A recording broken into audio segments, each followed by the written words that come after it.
In this image, what we can see is the growth cycles or the stages of the development of the mushroom. It starts off as the egg. The universal veil begins to peel away. It begins to grow. We can see the dumbbell stage here where we have the moon represented by the bulbous base and the sun represented by the round cap. And in the next stage, we can see the penis representation of the mushroom. As the mushroom grows further, the cap begins to open. Here we have the female portion of the mushroom, the mushroom with one breast, and this is also the unison of intercourse with the male portion of the mushroom along with the female portion. And the mushroom continues up into its table stage, and then finally into the cap raising into the cup raising its arms up as the Holy Grail. So this mushroom and its symbology and every aspect of it was anthropomorphized or given human-like characteristics from every aspect that you could look at it or draw of it from every angle available. So here we have Santa Claus now with the mushroom. And how does Santa Claus relate with a mushroom from a forest? We never hear of Santa Claus in a forest, but we do know that these mushrooms grow under the trees. So we bring a pine tree into our house. So there's our connection to the forest and this mushroom and Santa Claus. And we see Santa Claus standing underneath the mushroom looking up at it like, wow, this thing is huge. And this is a side effect after eating this mushroom. It's called necropsia. And this is also a dis-ease that some people are born with. The pressure builds up behind the eye, and it causes you to see nothing but a blur of colorful images. And if you bring something really close up to your eye, you can see it crystal clear. This might be one of the only examples where we could see a spore from a mushroom with the naked eye. Another side effect from the mushroom is the opposite of this, where you can see for great distances, but things that are very close up to you are that just a mesh of colors. And the story was told to us in Alice in Wonderland when she took a bite of the mushroom and shrunk down, tiny. It takes another bite of the mushroom and grows tall and can see for miles. So the story of the effects from the mushroom are even told to us in these stories, not just the growth cycle of the mushroom. Here we have a Siberian shaman woman dressed like the Amanita muscaria mushroom, holding two of the mushrooms and doing her practice, getting ready to consume them. This is another picture of the Amanita muscaria. You can see the dirt on the base here, which looks very much like black feet or like black boots. Who also has black boots? Santa is red and white, and he has black boots. So when we anthropomorphize something, we are giving this inanimate object human characteristics. And Walt Disney did this all over in his cartoons. As you can see, this is Minnie Mouse over here. Just drawing a face on an inanimate object, that is anthropomorphizing it. This mushroom here is winking at you as if to tell you a secret, while the boy is up above holding wine. Here's also Santa Claus winking as if he knows a secret. Yeah, winking is a hint that you and I have a secret between the two of us. Odin, or Wodenaz, gives up one eye for enlightenment. So here is him with one eye missing. One eye is looking out into the world, and the other eye is looking into the soul. So this is a very interesting representation of shamanism. One eye is looking into your heart, and the other one is used to navigate in the world.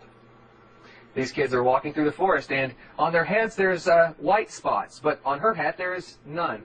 Are we to assume that it's snowing only on them and not her? Or are we to assume that maybe there's some symbolism here in their hats, that maybe they're leading her into some kind of an initiation process? Over on the far right, you see the deer, and we mentioned the deer are very symbolic in shamanic mythology. So could it be white spots on the red cap, or could it be snow? It's a toss-up. It's all about the art and how the artist wants to hide things. The person who designs these clothes that the Pope wears is an artist of sorts, and here he is walking in the snow, making white spots on his red and white garb.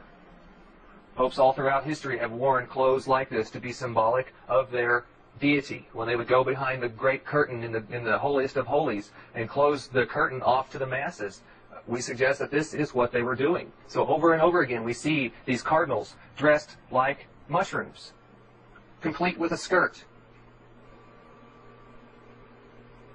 Again and again we see these mushrooms being anthropomorphized by the people who are trying to prophesize the teachings of these mushrooms. Eat this mushroom and go speak to the people. So you eat this mushroom and you dress like the mushroom with the skirt hanging down and you go speak to the people.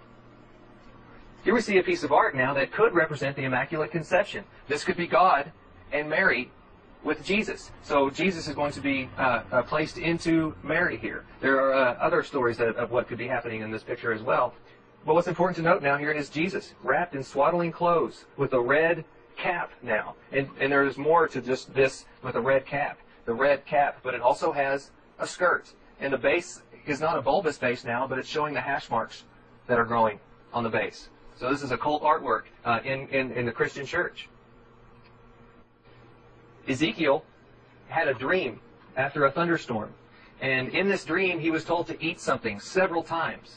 Eat this scroll is what he was told to do. Just to read the verse. And he said to me, Son of man, eat what is before you. Eat this scroll. Then go speak to the house of Israel. So I opened my mouth, and he gave me a scroll to eat. And he said to me, Son of man, eat this scroll that I am giving you, and fill your stomach with it. So I ate it, and it tasted as sweet as honey in my mouth. And then he said to me, Son of man, now go to the house of Israel and speak my words to them. Then the Spirit lifted me up, and I heard behind me a loud rumbling sound. May the glory of the Lord be praised in this dwelling place. The sound of wings of living creatures brushing up against each other, and the sound of wheels behind them. A loud rumbling sound. The Spirit then lifted me up and took me away, and I went in bitterness and in anger of my spirit, with the strong hand of the Lord upon me. So Ezekiel ate something, and the Spirit of the Lord lifted him up and took him, and he went to speak to the house of Israel. So it is very symbolic here of eating the scroll, or eating the talking wheel, complete with spokes. Here again we have the shamaness dressed in her colors of the mushroom. She dresses like the mushroom. If you don't have the mushroom, you're not going to dress like this. But in the stories, the red and white color is important to note. Here is Santa Claus now, with red and white spots. So we're starting to see, again, the coming together of the plant god being anthropomorphized into the deity. Santa Claus is not always red and white. Santa Claus or Father Christmas or the shaman would dress in the garb of the plants that were available in their local vicinity. This Santa Claus is actually representative of a different mushroom. It's not the Amanita muscaria mushroom that this Santa represents, but the Amanita pantherina. It's very clear hidden mushroom symbology. And this symbology is found everywhere. Here we have the little girls looking in the forest. We have the gnomes and the dwarves over the mushrooms. They've got their wine cask down here. They're obviously offering something to drink. Here we have the little boy over here. He's got the fish with the mushrooms. You have the four-leaf clover down here. Over here, yet still, we have Frosty the Snowman and with the mushrooms. And what is she holding but a tree? And the mushrooms are underneath the tree that she's holding up to him. Yeah, this is a good New Year card to show how these mushrooms are collected in baskets, as we spoke earlier. We put the mushroom in the basket, right?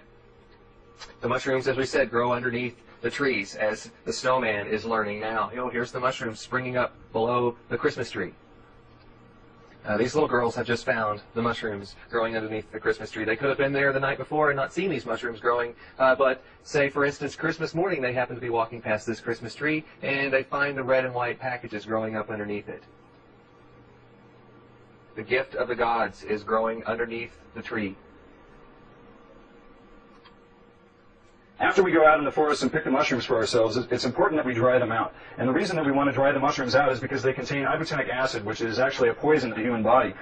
By drying the mushrooms out, it actually converts the ibotenic acid into mucimol, which is a psychoactive substance that our bodies can't handle.